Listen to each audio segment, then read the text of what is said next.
A man was going somewhere on a horse. After a long journey, his horse became very thirsty and didn't have any water left with him.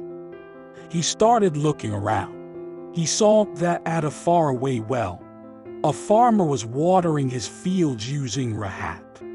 Traveler came to well, requested farmer to let his horse drink water from well. Farmer agreed. Now, traveler brought his horse near well so that it could drink water.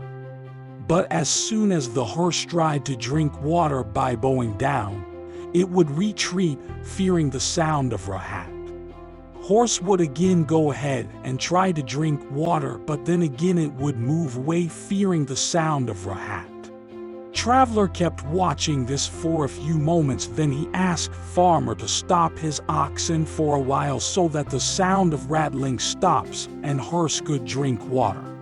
Farmer smiled and replied that as soon as oxen stop, water will stop coming from the well, and that's why if horse have to drink water, then it will have to drink it while bearing with the rattling sound from machine. Similarly in our life, if we think that only when the hustle bustle of life stops, we will do bhajan, worship, etc., then it is our mistake.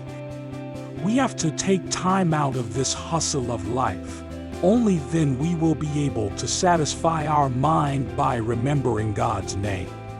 Otherwise, like that horse, you will have to remain thirsty all the time. While doing all the work, while fulfilling all the responsibilities, one should get engaged in remembering the God's name.